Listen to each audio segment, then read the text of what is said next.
Bonjour tout le monde, bienvenue. Mon nom est Olivier Laquinte et au nom de Talsom, j'ai le plaisir de vous accueillir aujourd'hui, qui est en fait le troisième chapitre de notre série Open Mic en collaboration avec le pôle d'innovation de créativité HEC Mosaïque. Nous avons le plaisir de recevoir Laurent Simon, professeur titulaire département d'affaires internationales HEC Montréal. Bonjour Laurent. Bonjour, bonjour.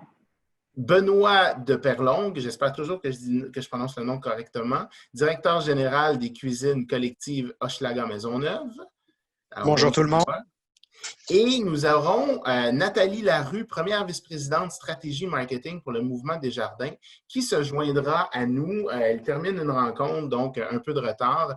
Évidemment, le bon côté du numérique, c'est que c'est pas très long de se rendre d'une rencontre à une autre.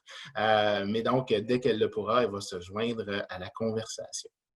Alors, ça risque d'être une discussion particulièrement intéressante aujourd'hui de parler de l'innovation dans notre société, qu'elle soit sociale, ouverte ou encore technologique, parce qu'on va être capable d'opposer, en fait, deux côtés d'une médaille. Donc, d'un côté, une entreprise de 45 000 employés qui est sensible à l'innovation sociale et de l'autre, un organisme à but non lucratif qui est évidemment de taille beaucoup plus modeste, bien que non moins important. Je pense que c'est très important de le dire. Donc, je vais évidemment laisser nos deux invités et Laurent, évidemment, introduire le sujet et leur perspective à ce sujet-là.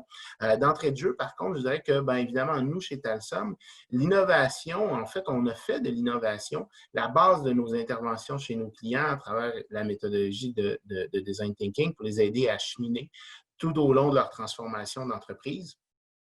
Mais au niveau de l'innovation sociale, c'est réellement à travers de ce qu'on appelle notre Design Thinking Jam qu'on a fait nos premières armes ou nos premières entrées, quand on a aidé l'itinéraire à développer un nouveau mode de paiement sans contact et quand on a accompagné tel jeune à définir, développer des nouveaux ateliers pour mieux entrer en contact avec les jeunes dans l'ère numérique dans lesquels on est. D'ailleurs, c'était super intéressant, ce dernier projet-là, de réaliser qu'en fait, on est arrivé, la solution qui a été définie, évidemment, et co-créée, elle n'avait absolument rien de technologique parce que les jeunes, justement, recherchaient un côté, un contact physique qu'ils n'ont pas à travers la technologie. Donc, sans plus tarder, je vais passer la parole à Laurent qui va nous donner sa perspective sur l'innovation sociale pour ensuite de ça laisser la parole à Benoît et Nathalie lorsqu'elle arrivera. Évidemment, parce que je sais qu'après ça va débouler, donc encore une fois, le concept des open mic, c'est réellement d'avoir une discussion. Alors, vous n'hésitez pas à lever la main. Pour ceux qui sont habitués là, de travailler avec Zoom, vous allez voir en bas, vous êtes en mesure de lever la main. Et à ce moment-là, moi, je vais voir qu'il y a quelqu'un qui veut parler et je vous ouvre le micro. Et donc, en ce moment-là, on parle de dialogue. Donc, on a aussi des questions qui ont été soumises à l'avance. Alors, on n'oublie pas, c'est un dialogue. On veut vous entendre. Alors, sans plus tarder, Laurent, à toi. Écoute, merci beaucoup Olivier. Donc à nouveau très heureux d'être ici avec vous. Merci Olivier pour l'introduction. Merci à l'équipe de Talsom. Puis très heureux qu'on ait avec nous ces deux invités qui vont permettre de partager deux perspectives qui à mon avis sont très complémentaires. C'est une lourde tâche parce qu'Olivier il me donne l'introduction mais il me dit fais ça en 2 minutes là qu'on puisse commencer à discuter. Donc je voudrais en introduction, je voudrais dire 3 choses pour essayer de fixer un peu le terrain de jeu. Tout d'abord, la première chose, c'est que l'innovation sociale, ce n'est pas un phénomène qui est si nouveau que ça. On retrouve ce genre de choses, par exemple, dans les écrits chez Tocqueville, quand il étudie le rôle des communautés dans les villes aux États-Unis. On retrouve ça plus récemment, évidemment, au Québec, quand on voit des communautés qui expérimentent, essaient de trouver des nouvelles façons de s'organiser pour supporter de la solidarité. Évidemment, au Québec, ces formes de solidarité originale, Desjardins en est une, au début du XXe siècle.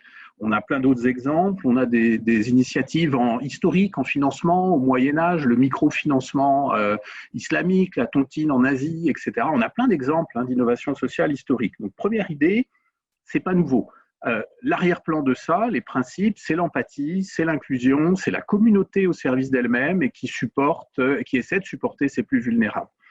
Deuxième idée forte, ce qui est intéressant aujourd'hui, depuis une dizaine, quinzaine d'années, c'est que l'innovation, notre conception de l'innovation a évolué. On a souvent vu l'innovation comme le produit de l'exploitation des inventions technologiques, très tiré par le numérique depuis une vingtaine d'années. Olivier l'a dit, on peut faire des projets, par exemple, on constate que la solution qu'on va trouver, elle n'est pas a priori technologique. Et ce qu'on cherche aujourd'hui à faire entrer en ligne de compte, c'est le fait que l'innovation, au départ, elle est neutre en valeur. Et donc, elle va générer des externalités qui peuvent être négatives, des effets négatifs. Ces effets négatifs, on va essayer de les compenser, puis elle peut éventuellement générer des effets positifs qu'on va essayer de promouvoir. Laissez-moi vous donner un exemple un peu décalé. Je pensais à l'industrie du jeu vidéo. Quand on introduit des façons dans un jeu vidéo d'essayer de limiter l'addiction des jeunes au jeu, on essaie de compenser une externalité négative. Quand, comme Ubisoft l'a fait par exemple il y a une vingtaine d'années, on dit on veut essayer d'enrichir l'univers de nos joueurs en introduisant de l'histoire, de la géographie, etc., on génère une externalité positive. On peut imaginer par exemple un développement d'applications aujourd'hui qui rendrait un service à des usagers, mais essaierait aussi de les éduquer, de les sensibiliser à une cause ou les accompagner dans des formes possibles de compréhension, d'engagement, toujours dans une perspective donc de support et d'émancipation. Et puis mon troisième point, pour aller très rapidement, qui à mon sens est le plus intéressant aujourd'hui, c'est que ces initiatives d'innovation sociale, bien souvent bottom-up, bien souvent communautaires, aujourd'hui viennent interroger, viennent questionner les pratiques des firmes, les pratiques des institutions et viennent au fond les mettre au défi de responsabilité sociale.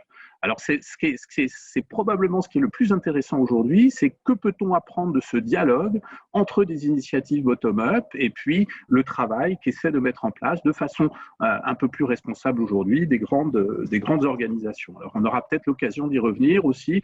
Au-delà de ces grands principes, il y a des pratiques aujourd'hui. Olivier en a évoqué quelques-unes. On aura éventuellement l'occasion d'en discuter, d'en débattre, mais je serais très heureux maintenant de passer la parole à Benoît pour qu'on essaie de voir aussi ce que ça signifie dans la pratique, dans les principes et comment ces dialogues sont possibles avec d'autres firmes, avec des grandes firmes, avec d'autres institutions. Merci Laura. Alors Benoît. Alors on a Nathalie s'est jointe à nous. Alors bonjour Nathalie. Comment vas-tu? J'espère que ta rencontre s'est bien déroulée. Alors, comme tu as pu le voir, on a commencé, on a fait l'introduction. Laurent nous a fait une belle mise en bouche, une belle perspective sur l'innovation sociale. Et maintenant, bien évidemment, on vous passe la parole. On va commencer par Benoît. Te laisser reprendre ton souffle, s'il peut nous donner sa perspective sur l'innovation sociale. Et ensuite de ça, bien, on passera à toi, Nathalie, puis aux questions et à la discussion. Merci. Bonjour à tout le monde. Très privilégié de faire partie de ce panel avec des personnes haut en couleur.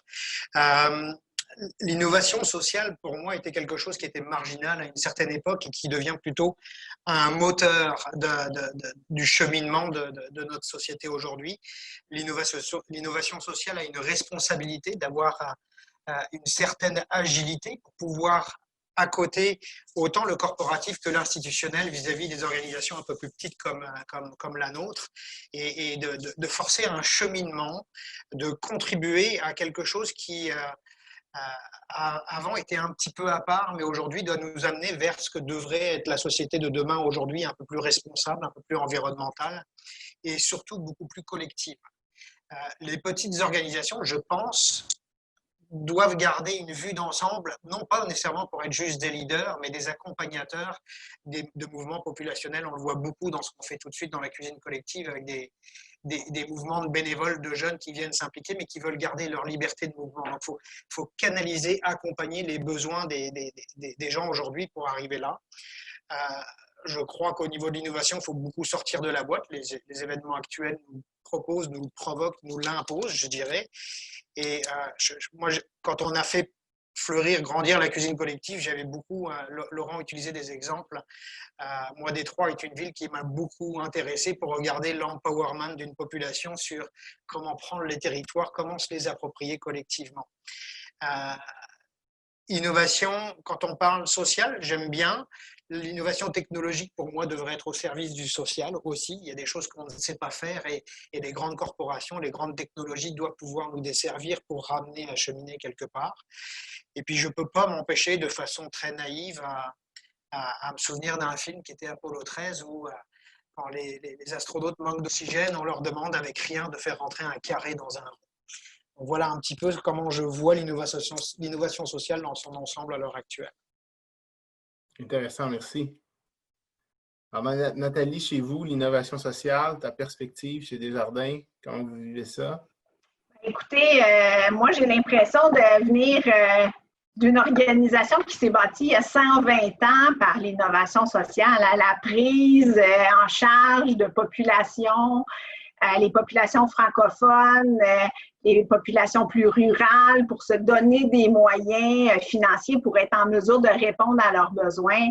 Alors, c'est certain qu'aujourd'hui, dans cette organisation, 120 ans plus tard, qui est devenu un grand groupe financier ici au Québec et puis qui se développe davantage au Canada, je vois encore plusieurs de nos innovations qui se sont faites à travers les années à être très pertinentes. Qu'on pense aux activités des jardins internationaux, des idées développement international, qu'on pense au fonds qu'on vient de lancer, le fonds du grand mouvement de 150 millions. Essentiellement, c'est quoi? Ce ne sont pas des activités qui sont promues par Desjardins, c'est l'accompagnement de Desjardins pour donner des moyens à des groupes qui ont des projets, qui ont des besoins. Alors moi, je vois encore toute une pertinence pour une grande organisation comme Desjardins. Après, on pourra peut-être parler un peu des défis de l'innovation dans une grande organisation où de temps en temps, on sent moins le besoin criant de se donner des moyens. Pourquoi? Bien parce qu'on en a des moyens. Mais ceci étant dit, je pense que dans les quelques derniers mois là, qu'on vient de vivre tous ensemble, moi, j'ai été témoin à chaque jour dans une grande organisation qui a des moyens, de gens qui ont eu besoin d'innover parce qu'ils écoutaient la voix de nos membres et de nos clients et que ceux-ci étaient dans des situations qui n'étaient pas faciles. Alors, il y a des moyens de se doter, même dans les grandes organisations, de mécanismes qui font en sorte qu'on reste proche des populations, des communautés pour entendre leur voix et donner un sens essentiellement aux produits qu'on leur ramène, aux services puis à l'accompagnement. Donc, je pense que ça peut venir de l'appui aux communautés pour soutenir leur prise en charge pour répondre à leurs besoins. Ça, c'est une des valeurs profondes du mouvement Desjardins à laquelle j'adhère et puis j'investis de temps et d'énergie avec mes équipes. Mais de l'autre côté aussi, c'est le sens qu'on donne au travail qu'on fait à tous les jours pour remplir notre propre mission d'accompagnement de nos membres et de nos clients en fonction de leurs besoins propres. C'est intéressant. Et dans une grande organisation, comment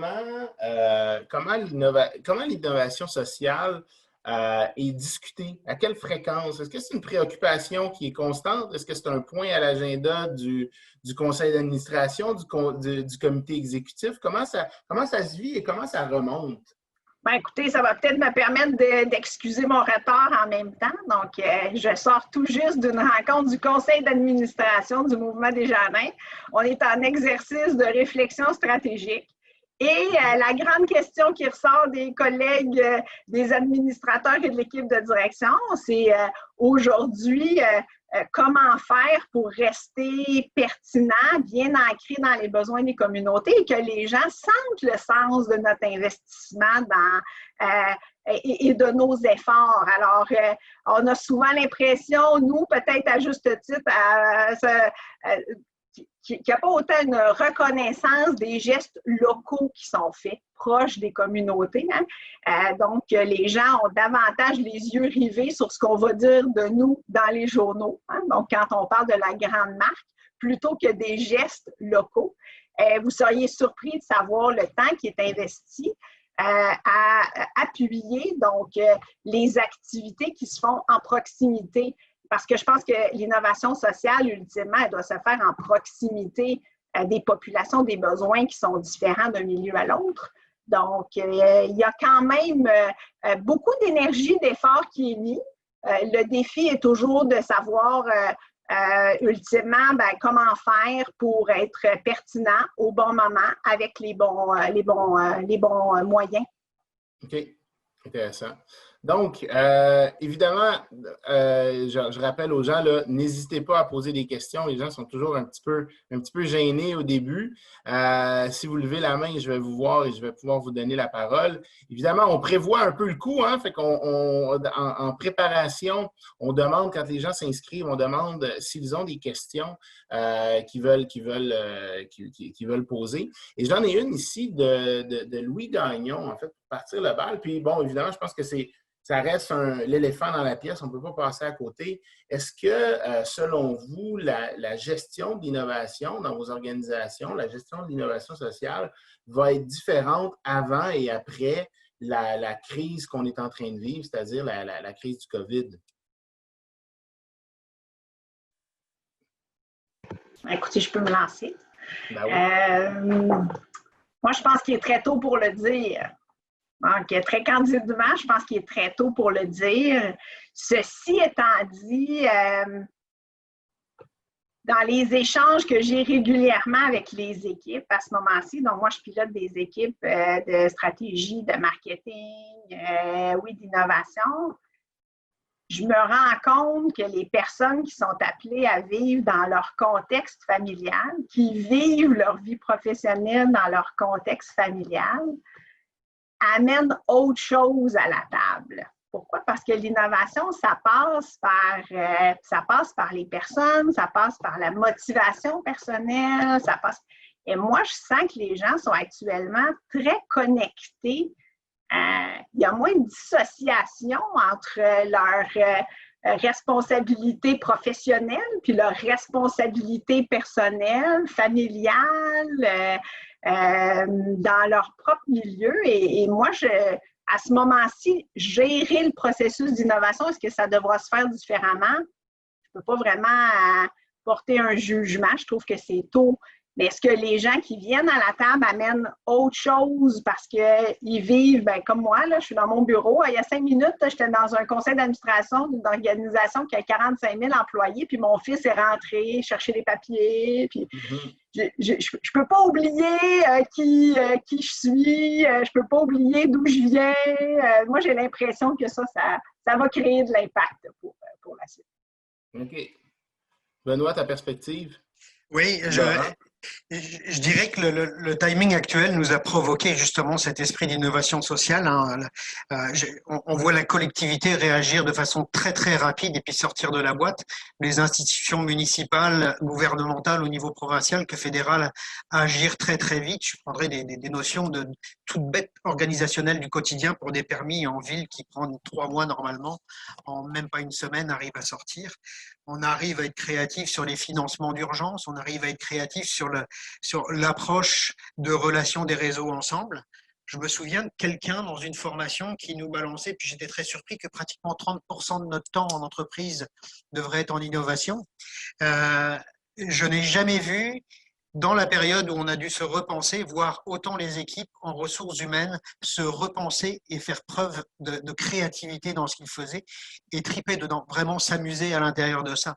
Le populationnel aussi, tout le monde s'est consolidé au niveau de comment trouver des solutions les uns pour les autres. J'aspire à ce que ça se maintienne dans le temps. Ça, l'avenir le dira. Mm-hmm. Si je peux ajouter, c'est clair qu'il ne faut jamais oublier que l'innovation, elle se nourrit de contraintes, quoi.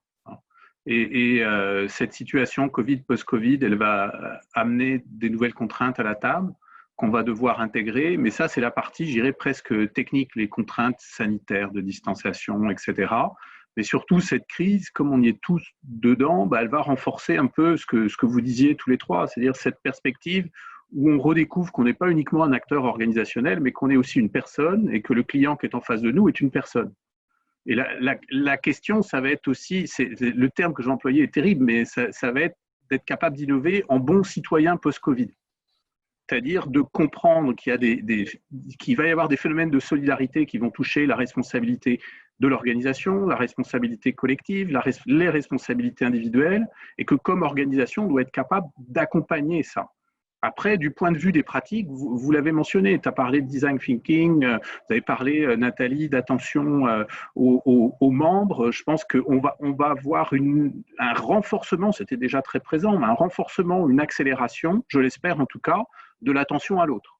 C'est-à-dire quels sont véritablement les espaces de besoin de ceux que nous prétendons servir, et est-ce qu'on est capable d'intégrer ces espaces de besoin, mais aussi, l'un des principes de l'innovation sociale, c'est l'inclusion. Est-ce qu'on est capable d'imaginer d'inclure encore plus nos membres, nos usagers, nos clients dans les démarches elles-mêmes, voire même dans la définition de nos stratégies ou dans l'orientation de nos stratégies. Et là, il y a des orientations tout à fait fructueuses. Donc, un volet empathique plus fort, finalement. Post-COVID que pré-COVID, une plus grande sensibilité à l'autre et à notre place dans l'autre, avec l'autre, pas dans l'autre. Et peut-être également une rapidité de décision peu commune. Hein? Et donc, cette rapidité de décision, ce qu'elle fait, c'est qu'elle nous amène à être beaucoup plus proche du besoin initial. Donc, moins de processus complexes autour pour regarder différents indicateurs. Donc, un peu plus primaire. Donc, moi, ça me rassure. Moins de red tape un peu ces temps-ci. Voilà.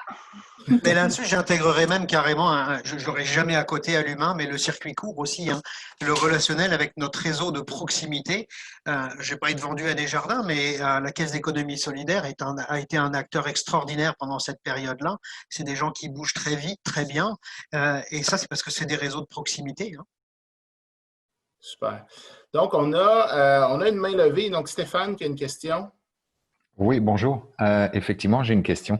On parle de l'innovation sociale. Je comprends très bien l'impact de l'innovation sociale sur un organisme, mais ce que je me posais comme question, c'est est-ce qu'une entreprise privée, on va dire une entreprise dont le but est de générer des profits, qu'est-ce que ça a comme impact positif sur l'entreprise que de faire de l'innovation sociale? Qu'est-ce que l'entreprise peut aller chercher? Vous voulez que je me lance? Moi, comme prof, je suis toujours neutre de toute façon. Hein, mais on redécouvre aussi ces phénomènes de solidarité organique. Hein. Une entreprise, elle ne vit pas dans un vacuum détaché de son milieu, détaché de son environnement. Le numérique a beaucoup de défauts, il nous aide aujourd'hui, mais il a aussi des qualités, en particulier, il a forcé beaucoup de transparence dans ce que faisaient les organisations. Et donc aujourd'hui, une organisation qui jouerait peut-être pas le jeu de sa responsabilité sociale, de sa responsabilité environnementale, en période de crise, va peut-être pouvoir tourner des fois les coins ronds, mais va être rattrapée à un moment ou à un autre beaucoup plus rapidement qu'il y a 20 ans ou qu'il y a 30 ans. Et ça, effectivement, c'est intéressant dans le fait que l'innovation sociale, ce que je disais un peu en introduction, elle questionne les organisations plus classiques et puis elle les met au défi de leur responsabilité sociale et d'agir en citoyen, finalement. Hein. Alors, on peut y échapper, les GAFAM peut-être, etc., mais là encore, ça n'a qu'un temps. Hein. Voyez les critiques sur Facebook en ce moment, voyez la situation de Twitter en ce moment. Donc, on peut se poser la question aussi de comment l'éducation sociale des gens comme Benoît, finalement, vont éduquer les grandes firmes à poser la question de leur empreinte et ce qui, à terme, va poser la question de leur durabilité. Puis moi, je me risquerais peut-être aussi à une réponse à ça, c'est-à-dire que nous, on a observé chez nous quand on fait des démarches d'innovation sociale, c'est un engagement très grand, en fait, au niveau des employés. Ça a une force, ce type de projet-là, d'initiative-là, ont une force rassembleuse très, très grande parce que les gens, ils trouvent un sens à ce qu'ils font. Et c'est très puissant. Moi, il y a déjà des gens qui m'ont dit, tu sais, j'aime ce que je fais au jour le jour, mais les projets d'innovation sociale, les projets qu'on fait avec les différents organismes de la société, ça me drive encore plus. C'est ce qui fait que j'en donne un petit peu plus, au jour le jour. Et d'une part, je pense qu'il y a vraiment cet élément-là d'engagement, de cohésion. Et ça permet aussi des apprentissages, c'est-à-dire qu'on est amené à travailler, à être en contact avec des parties prenantes, des gens, des populations avec qui on ne travaille pas nécessairement, avec qui on n'est pas nécessairement en contact au jour le jour dans notre vie personnelle, dans notre vie professionnelle. Et donc, ça vient transformer l'organisation aussi. Ça vient donner un autre sens aussi à l'organisation, changer nos manières de faire et notre perspective. J'ai envie d'ajouter à ce que vous amenez, Olivier. À ce moment-ci, nous, on le voit très bien par des initiatives comme le coopératon qu'on a fait dernièrement. On a lancé des nouveaux défis dans le contexte COVID. La mobilisation de nos employés à trouver des nouvelles solutions, des problématiques qu'ils vivent dans leur quotidien ou pour lesquelles, essentiellement, ils ont une sensibilité personnelle. Hein. Ça vient chercher une mobilisation, un engagement envers l'organisation. Mais aussi pour eux, l'important de travailler en réseau avec l'extérieur de l'organisation. Je pense que c'est beaucoup ce qu'ils réussissent à trouver à l'intérieur de cette expérience-là. Donc, quelques initiatives comme le Desjardins Lab qu'on a mis de l'avant, le coopératon, essentiellement, ce qu'on voit, c'est soit une génération ou un créneau d'employés qui développent davantage d'appartenance, comme vous le dites. Donc, des exemples concrets que nous, essentiellement, c'est ce qu'on ressent. Et quand on lève la main et on demande à des partenaires de se joindre à nous dans ces activités-là, c'est jamais difficile de trouver des partenaires. Essentiellement, pourquoi je pense qu'une organisation comme la nôtre, parce que je me suis pas sentie particulièrement touchée, parce que je me dis, nous, on est là pour générer autre chose que des profits, essentiellement, chez Desjardins. Ceci étant dit, on a besoin d'une performance financière, se donner les moyens d'être pertinent pour nos membres et nos clients. Ceci étant dit, le fait que probablement on a des indicateurs différents, on a la patience d'investir dans des activités comme celle-là, mais quand vient le temps d'aller chercher l'appui de partenaires, rapidement, ils vont venir se joindre à l'initiative des partenaires qui ont des objectifs essentiellement de rendement à la fin de l'année. Donc, l'entreprise, comme l'économie sociale, a besoin d'une identité. Hein, et au niveau du travailleur, aujourd'hui, le travailleur et les nouvelles générations ont besoin d'avoir quelque chose avec de la chair autour de l'os. Ils ont besoin d'avoir quelque chose qui fait du sens. La plus-value, c'est que nos organisations ont un impact sur les entreprises privées, les entreprises du corpo, mais ça provoque aussi un phénomène inverse, c'est que il y a quelques années en arrière, on s'adressait à ces entités-là comme des bailleurs de fonds, comme quelqu'un qui pouvait nous donner une enveloppe ou qui pouvait soutenir une initiative. Et petit à petit, en ayant cette proximité, on quitte cet environnement-là pour avoir un partenariat de collaboration dans un secteur. La proximité territoriale joue beaucoup dans les relations avec ces entités-là. Je prends Hochelaga Maisonneuve, on peut prendre l'Allemand, on peut prendre le Port de Montréal, on peut prendre l'Antique, on peut prendre Gaz Métro et compagnie. Ce ne sont plus des bailleurs de fonds, ce sont des acteurs terrain et leurs équipes de travail ont besoin de quelque chose qui fait du sens dans leur collaboration, pas juste aller donner un chèque quelque part. On n'est plus là aujourd'hui, pas avec les jeunes générations. Ça, honnêtement, ça, c'est tout à fait vrai. Puis, je veux dire qu'on l'a observé effectivement, la force de dire, bon, OK, on fait un chèque en tant qu'une organisation, c'est clairement pas aussi engageant.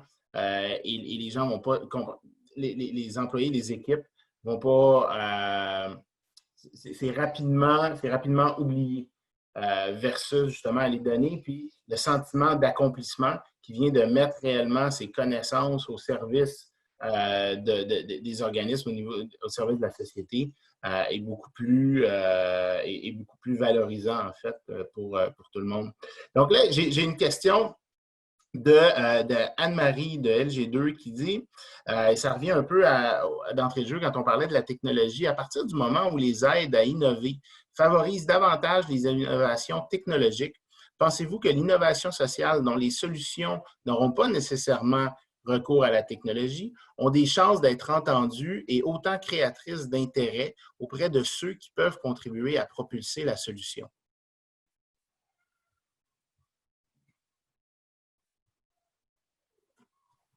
Il y a un mouvement dans ce sens-là qui a été très clair aussi dans les politiques d'innovation provinciales récentes où on se rend compte aussi justement que le fait de ne pas pousser que la technologie, mais d'être capable de supporter des moments ou des acteurs intermédiaires de l'innovation, souvent de nature très sociale, va faire une différence pour l'ensemble de l'écosystème. Quand Nathalie évoquait le Desjardins Lab, c'est un espace qui est plutôt ouvert. Quand on parle des hackathons, on est dans des événements, des moments, on appelle ça, nous en recherche avec mon collègue Patrick Coindé, du middle ground, mais on se rend compte que le financement du middle ground, l'accompagnement du middle ground favorise ces connexions entre les firmes, les institutions, et puis ce qui pousse là sur le sol, c'est-à-dire les initiatives individuelles, les initiatives entrepreneuriales. Et donc, on voit les politiques d'accompagnement de l'innovation évoluer en partie dans ce sens-là. On met encore beaucoup d'argent, puis on n'est pas toujours très adroit d'ailleurs au Canada et au Québec là-dessus. On met beaucoup d'argent sur la techno. On a parfois du mal à l'amener jusqu'aux usages, mais on se rend compte qu'on a découvert depuis une dizaine d'années qu'il y avait d'autres espaces d'innovation qui sont effectivement ces espaces intermédiaires. Les labs, regardez le nombre de labs à Montréal, le nombre d'incubateurs, d'accélérateurs, souvent à vocation sociale, culturelle, donc ils ne sont pas tous techno, quoi. Donc on a quelque chose qui a vraiment changé, qui est en train de continuer d'évoluer, et je suis personnellement convaincu que le travail, par exemple, que fait Benoît est aussi un travail de connexion entre les grandes organisations et puis cet underground très actif, très créatif, très explorateur de nouvelles options de solidarité et de relations. Autre commentaire par rapport à la question? Ouais, je rebondirai exactement dans le même sens. Quand on a démarré les initiatives qu'on est en train de faire tout de suite, il y a une espèce de mouvement qui s'appelle les vélos solidaires qui distribuent à la grandeur du quartier. Et au démarrage, je m'attendais à avoir 4-5 vélos, des jeunes qui ont envie de se défouler puis s'approprier leur territoire en donnant un coup de pouce pendant qu'ils sont à la maison. Et je me suis retrouvé avec plein de gens qui venaient du corpo, qui venaient pas nécessairement du communautaire et qui se sont appropriés un territoire. Et plus les semaines avancent et qui découvrent tous les écosystèmes des organismes communautaires et des HLM dans lesquels ils vont livrer, alors que c'est le quartier dans lequel ils habitent, ils interpellent leur propre entreprise pour venir s'impliquer dans ce qu'on est en train de faire. On s'est retrouvé à travers un mouvement citoyen comme ça à avoir des initiatives de partenariat commercial avec 5 entités différentes sur des choses qui n'ont pas rapport avec ce qui était en train de se faire. Ça crée des écosystèmes, ça crée des interactions, ça crée des complicités très fortes. Les actions, oui, c'est dans la technologie, mais pas la technologie de pointe, mais toutes les interactions et les besoins en agriculture urbaine à l'heure actuelle sont des leviers d'implication citoyenne à venir, où le collectif va venir prendre sa part pleinement. Donc, une autre question. Les gens sont toujours gênés. Une chance qu'on les a à l'avance. Mais encore une fois, n'hésitez pas là, à lever la main et à les poser de vive voix. Donc, Caroline de Illuminar qui pose la question, l'économie circulaire est-elle un incontournable pour les innovations sociales à venir? Alors, question intéressante. Là, je vais réagir. Je ne peux pas m'empêcher de réagir. Non seulement elle est indispensable, et c'est ce qui devrait être un des éléments porteurs de la société de demain à bien des égards. Donc oui, il faut la pousser, oui, elle doit être centrale, elle fait du sens, comme bien d'autres choses qui doivent prendre leur place au niveau de nos approches économiques à l'heure actuelle. On ne pourra plus la contourner, c'est fini. La crise, elle nous amène à redécouvrir l'importance du local, sinon de l'hyperlocal. Et puis, on ne veut pas jeter nos poubelles dans notre jardin, quoi. Au bout d'un moment, on découvre ça aussi, hein, qu'il y a une responsabilité du local, il y a des acteurs locaux qui peuvent contribuer. Donc, ça nous oblige à aussi nous poser la question de qui fait quoi dans mon environnement proche. Puis de réaliser qu'une entreprise n'est pas une île, un foyer, une maison, une famille, ce n'est pas une île. On a des connexions qui sont au fond faciles à cultiver, à condition justement de sortir un petit peu dehors, de se promener, de rencontrer. L'unité quartier, on est en train de la redécouvrir, en particulier à l'échelle de Montréal, quoi. Puis ces solidarités, elles doivent être dans des formes de proximité aujourd'hui. Et est-ce que la proximité est une nécessité quand on parle d'économie circulaire?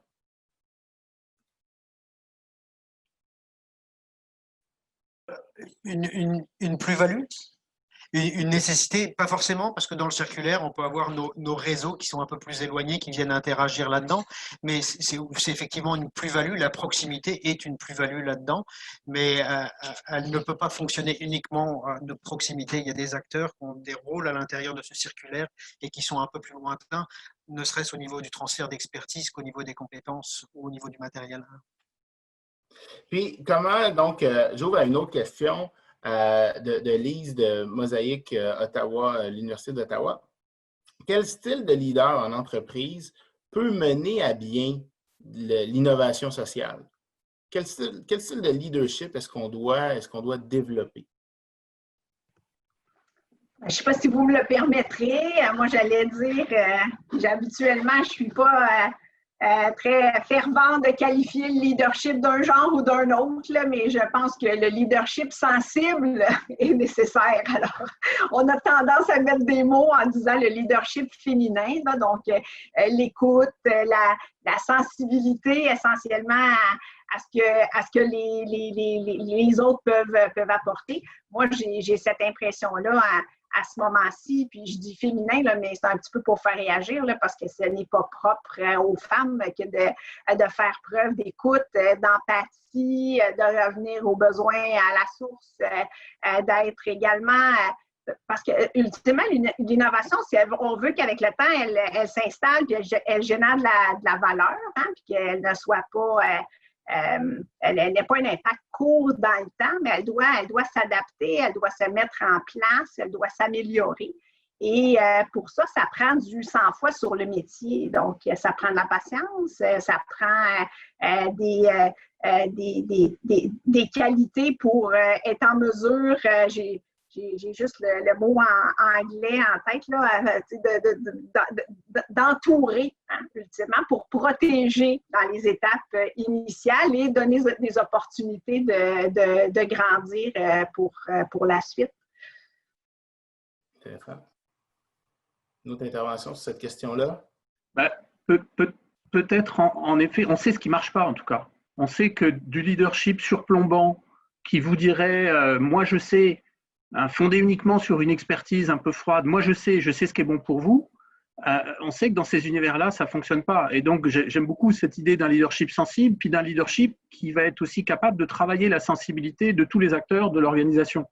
C'est-à-dire d'un leadership capable, ce qui est pas toujours évident, capable de se taire et d'écouter, par exemple, qui est capable de partager, pourquoi pas un leadership justement partagé, où on poserait la question à la communauté, ben, qu'est-ce que vous voulez, qu'est-ce que vous espérez, comment on peut vous aider, et qu'on travaille ensuite à partir de ces inputs-là. OK. Puis, il y a une question qui est rentrée par le chat, et je pense qu'évidemment, elle est d'actualité, parce qu'on parlait tantôt de proximité, mais pas dans les dernières semaines, la proximité, elle est là, mais la proximité entre les individus est beaucoup moins là. Et est-ce qu'elle est déterminante, cette proximité-là, pour initier des projets innovants, des projets d'innovation? J'ai entendu parler tantôt Benoît et Nathalie aussi, qui disaient il y a eu beaucoup d'innovation dans les dernières semaines. J'aurais le goût de découler de cette question-là. Est-ce que dans les prochaines semaines, dans les prochains mois, si on continue d'avoir une distanciation physique qui fait en sorte qu'on travaille un peu chacun de la maison, est-ce qu'il va y avoir une fatigue qui va s'installer et qui va peut-être là être un frein finalement à l'innovation? Moi, j'ai envie de vous dire qu'à ce moment-ci, ce que je vois, c'est, on dit proximité. Moi, j'ai l'impression de jamais avoir été aussi proche des gens. Je ne sais pas, dans vos organisations, la mienne, elle se déploie sur... Ça va couper. Est-ce que ça coupe seulement pour moi? Oui, il y a juste Nathalie qui a été coupée. OK. On a perdu Nathalie. OK. Parfait. Ben, ça arrive. Je veux dire, c'est pas parfait, ça arrive. Autre chose par rapport à la proximité, si vous voulez compléter? Ben, c'est presque une question, théorique, mais on peut. La proximité, elle n'est pas forcément uniquement géographique et physique. On peut avoir des proximités cognitives, affectuelles, et être capable de démarrer des projets à distance. Ce qu'on constate quand même aujourd'hui, c'est que travailler, brainstormer par exemple à distance, c'est un peu plus compliqué que ce qu'on imaginait.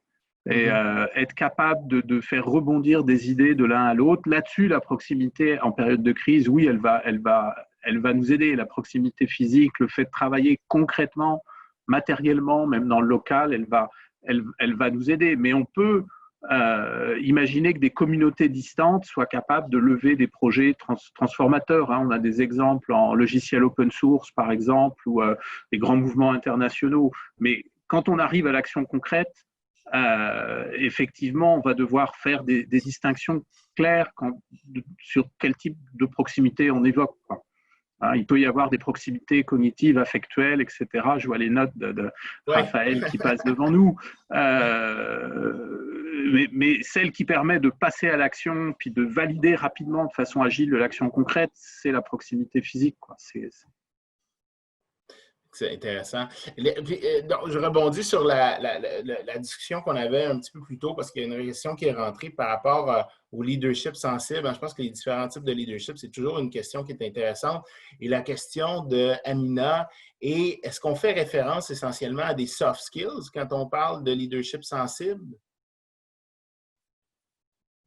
En fait, j'aimerais peut-être même ça t'entendre, Laurent, sur c'est quoi la définition d'un soft skill versus un hard skill? Des soft skills, il faut en avoir évidemment. Il y a plein de débats là-dessus. On parle même des crazy skills aujourd'hui, quoi. Okay. C'est-à-dire la capacité de créativité, la capacité de penser décalée, etc. Nathalie est de retour. On va la récupérer dans un instant. Bonjour Nathalie. Ce qui est intéressant, c'est qu'on peut mixer des soft skills avec des pratiques qui sont aujourd'hui entre guillemets disciplinées. On a des outils de l'empathie, on a des outils de la collaboration. On a des outils de la connexion qu'il faut apprendre à mobiliser un peu plus. On a des méthodes. Moi, je viens de management. On peut parler de méthodes agiles quand elles sont effectivement appliquées. Tu connais très bien, Olivier, design thinking, ce type d'approche. On a des techniques de l'innovation collaborative. Quand Nathalie évoquait les hackathons, par exemple, ou le pilotage des labs ouverts aujourd'hui, l'idée, c'est d'entrer avec une forme de sensibilité de principe, mais ensuite d'utiliser des outils qui nous permettent de cultiver cette sensibilité, puis de la traduire en orientation et ensuite en projet concret. Et on a des outils pour ça. Là, on a effectivement des méthodologies. Donc, il y a une forme d'équilibre entre les grands principes d'innovation sociale, empathie, sensibilité, inclusion, participation, écoute, certaines formes d'humilité, et puis une boîte à outils aujourd'hui de l'innovation collaborative qui est extrêmement riche et qu'on devrait mobiliser un peu plus. Désolé, il y a un vent de fou chez moi, je ne sais pas chez vous. À tout de suite. Eh bien, j'en ai perdu le réseau Internet à la maison, donc avec l'électricité qui a flanché. Parfait. Non, ben c'est intéressant ce volet-là, je pense. Donc, les soft skills qui, effectivement, avant, on avait un peu de difficulté à expliquer, en fait, maintenant, ont des approches, ont des guides, ont des gabarits qui nous permettent, en fait, de mieux les développer. C'est ce que j'entends. Et donc, on a aussi une question, puis ça reste, je pense, dans le domaine du leadership, une question d'Alexandre qui nous demande quelle position peut prendre les gestionnaires pour attirer et retenir les talents dans une situation de COVID, post-COVID? Laurent, as-tu... on l'a entendu un peu tout à l'heure, mais je suis prof et français, donc je vais être pédant. Mais c'est Charles Péguy qui disait « L'homme, la femme, ne vit pas seulement de pain ».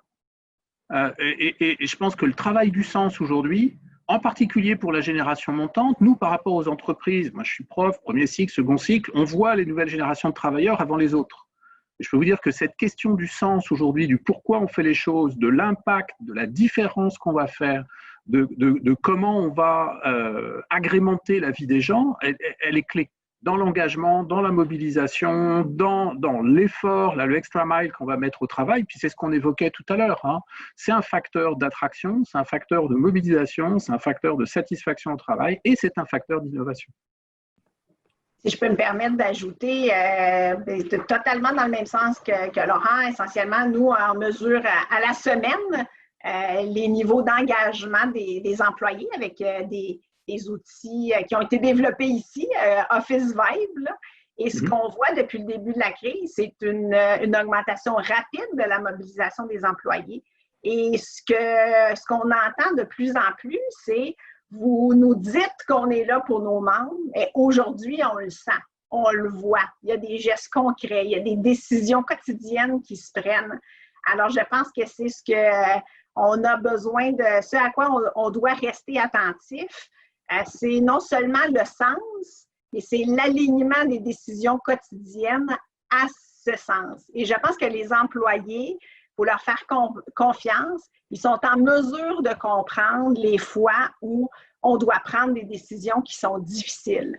Si on est capable de leur expliquer comment elles sont alignées au sens de l'organisation, au purpose de la mission de l'organisation essentiellement, ils vont demeurer attentifs, à l'écoute moi, je suis étonnée de la réponse actuellement dans mon organisation des forces vives de l'organisation. En filiforme, j'entendais tout à l'heure quelque chose qui ressortait, puis qu'on en est vite sorti sur la fatigue et l'épuisement à travers tout ça. Il y a des repères ont été changés beaucoup. Et le leadership doit être énormément accompagnant, il doit être très à l'écoute, il doit être très flexible dans son mode de gestion, de comprendre tout ce qui est en train de se passer. La mission, l'action qui a du sens, c'est une chose qui est omniprésente dans nos organisations. Mais au-delà de ça, il y a l'humain qui est là, qui le fait, qui est hyper emballé de le faire, mais il a son décalage avec la vie familiale où il y en a d'autres qui ne travaillent pas, qui n'ont pas nécessairement ce même engagement au moment ponctuel. Donc, il y a plein de réalités humaines qui sont à repenser, ce qui, à des moments, pensait être des étapes de gestion RH, en fin de compte, et s'est transformé en accompagnement d'équipe extrêmement nécessaire et extrêmement enrichissante.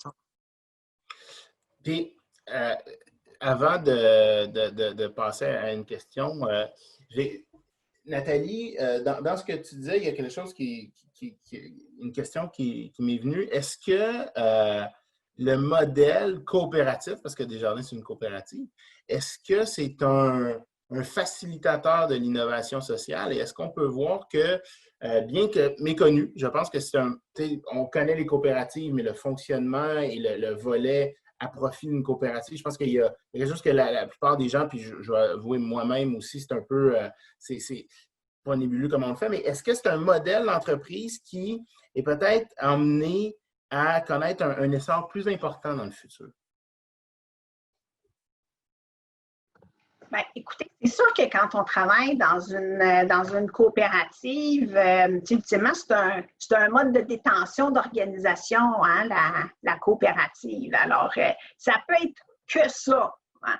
On peut travailler pour une organisation coopérative et moi, je côtoie des acteurs du monde coopératif sur des géographies différentes.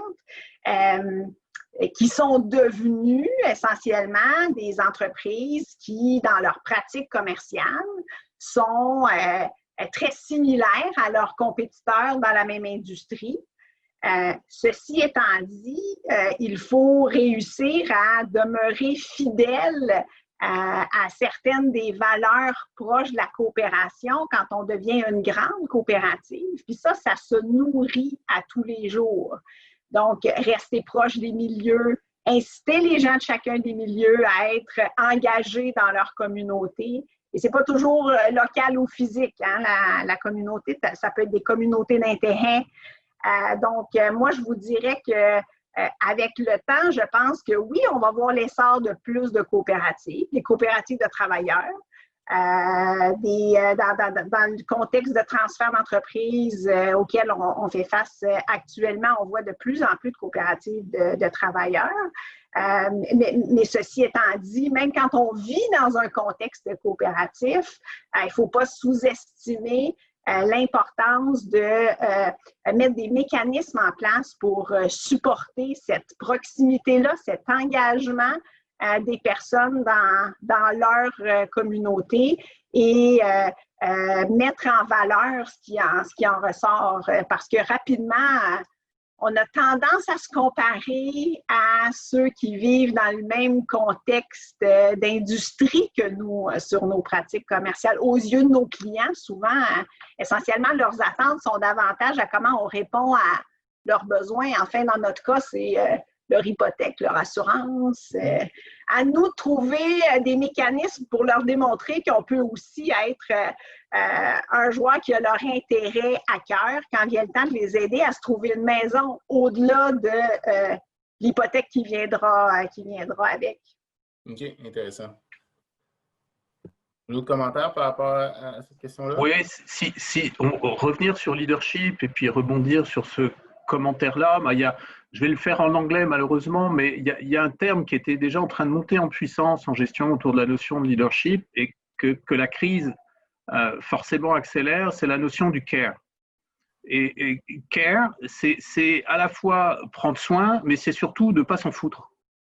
Et ça me semble extrêmement important, ça. Être capable de dire, je ne suis pas juste en train de pousser des choses vers des clients ou des usagers, je suis en train de prendre en ligne de compte leur univers d'expérience, leur univers d'existence, le sens qu'ils mettent dans ce qu'eux-mêmes font. Et cette notion du care, elle va continuer d'être extrêmement structurante pour le leadership, mais aussi pour nos organisations. J'ai le sentiment profond que, mais que les organisations qui s'en foutent vont avoir des difficultés dans les années qui viennent.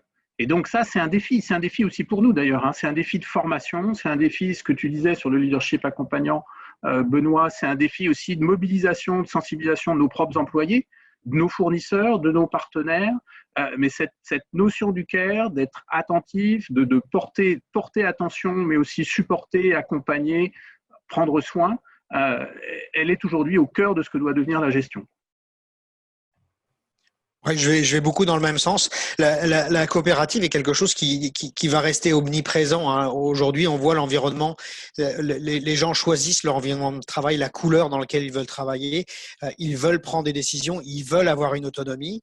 Ça prend, comme disait Nathalie, un cadre qui est très clair pour pouvoir jouer dans ce bac à sable et se sentir collectivement confortable à le faire. Mais tous ces éléments-là, il n'y a pas que la coopérative qui peut l'amener. Le bon leader, le bon gestionnaire est capable d'offrir ça au sein de son organisation, mais ça prend plein d'outils pour le faire comme il faut, là. Beaucoup d'écoute. Ce que j'entends, c'est que quelle que soit la structure organisationnelle, la structure légale, on en revient quand même aux gens, puis on en revient à l'importance de se le remémorer et d'être vrai par rapport à ces valeurs. Intéressant. Je retourne à une question de Farid qui dit « Bonjour, une question concernant l'innovation. Combien de temps faut-il pour que cette dernière soit réalisable à l'environnement et à l'humanité? Est-ce qu'il y a une notion de temps avant qu'on puisse en voir les bénéfices? » C'est une bonne question. Là, on est réchauffé, hein? Fait que, on peut en prendre des plus difficiles. Une réponse de prof, hein. L'innovation, elle est relative en portée dans l'espace et dans le temps. Donc, on peut avoir des initiatives ponctuelles qui, sur un dissous, comme on dit, vont faire une différence majeure. Et puis, on peut avoir des choses qui vont prendre des années et des années et des années avant de trouver leur place, quoi. On a des exemples technologiques sur, je ne sais pas, les nanotechnologies, par exemple, dont on ne sait toujours pas forcément quoi faire. Et puis, des choses qui peuvent être toutes simples. Je pense à la STM qui met en place un bus mobile pour s'assurer qu'il y ait du test mobile sur l'île de Montréal. Ça, c'est un truc qui se fait quasiment sur un dissous, puis qui fait une différence immédiate. Et donc, la question, c'est peut-être plutôt de se demander quelle est la portée que je veux donner à mon innovation, comment je la valide concrètement, comment je vais chercher des impacts aussi locaux pour la valider, puis ensuite, d'essayer de la passer à l'échelle. Et, Benoît, as-tu quelque chose? Le seul danger, il y a des côtés où je serais un peu pessimiste sur la nature humaine, hein, pour arriver à un résultat concret. La solution, elle doit être collective. Si c'est l'individu qui y va, ça coule parce que les acteurs n'embarquent pas autour. S'il y a un collectif, ça sera peut-être un petit peu plus long. Les échéances, je ne les connais pas, on ne peut pas les nommer, ou les savoir à l'avance. C'est toujours un peu plus long à plusieurs, mais c'est plus baqué par la suite. Ça a été structuré. Seul, ça peut s'écrouler du jour au lendemain et l'individualisme fait qu'il se met en travers du chemin. OK. C'est intéressant. Je trouve que ça répond un peu à une question qui a été posée par Laurence de la Polytechnique qui dit « Comment tenir compte de l'ensemble de la société lorsqu'on innove? » Donc, c'est un peu ce que tu dis, Benoît, l'idée, c'est de prendre le temps d'aller parler aux différentes parties prenantes pour être sûr de prendre tous les points de vue en considération. Ce qui nous laisse le temps, il nous reste 5 minutes et ça amène une belle question, peut-être qu'on peut en quelque part terminer sur celle-là à travers un tour de table. On dit comment c'est Adil qui pose la question, comment peut-on s'assurer que l'innovation sociale qui sera créée en réponse à une problématique sociale ait un impact durable dans le temps pour les communautés que nous souhaitons aider? Donc, ce que j'en lis là, c'est évidemment d'avoir des fois, puis on le voit là on a une problématique, on développe d'une manière, je crois, que je dis il y a des solutions qui sont mises de l'avant. Comment on fait pour s'assurer qu'elles vont être encore pertinentes dans quelques mois, dans quelques années? Moi, j'ai envie de me lancer avec une réponse, c'est si elle est construite avec la communauté, si elle est bâtie avec les gens de la communauté, les gens qui sont concernés, elle va être pertinente parce qu'elle va s'adapter. Je pense que c'est un des éléments clés de travailler ultimement avec les gens qui sont concernés et enfin, ça fait partie de mes croyances personnelles et des outils, des mesures qu'on tente d'amener le plus possible à l'intérieur. Enfin, nous, de notre grande organisation, c'est de travailler avec les gens concernés, vraiment proches des problématiques communautaires. Super. Je vais le prendre comme ça, Laurent, il pourra finir avec des choses beaucoup plus intelligentes que ce que je vais dire. Je pense qu'il ne faut pas avoir peur d'aller à contre-courant aussi. Il y a des choses, on le sait que ça fait du sens et que ça doit continuer à aller dans un certain sens pour arriver.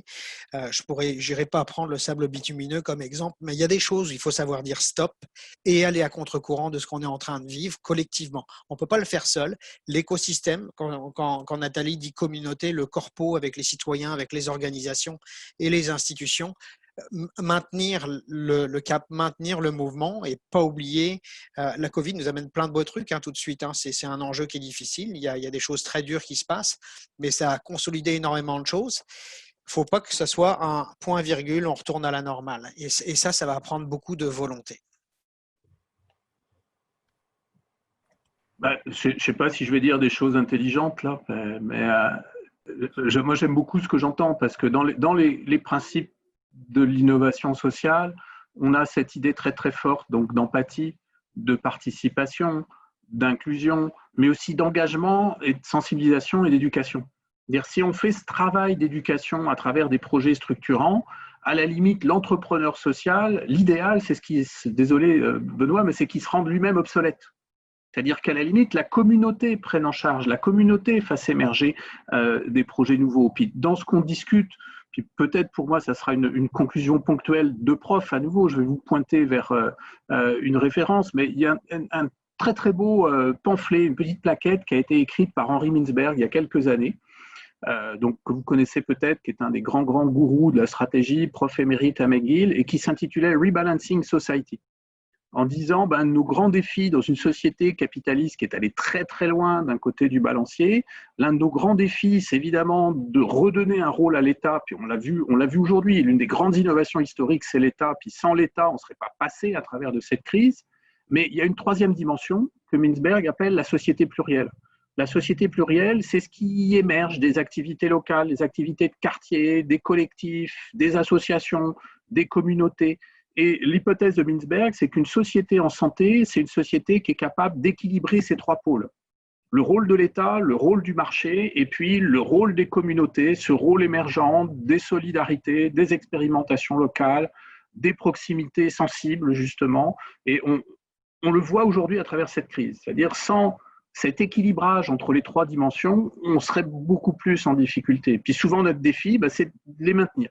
Ces équilibres-là, ils ne sont pas évidents. Trop d'États, ça peut donner des choses qu'on voit, je ne sais pas, en Chine, par exemple, ou en Corée du Nord.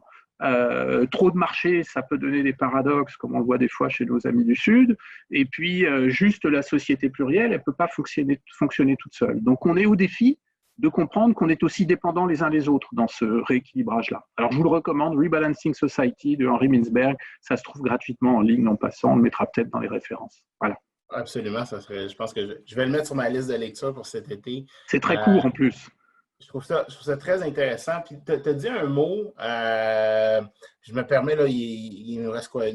On est pas mal à 13 heures, mais tu as dit entrepreneur social.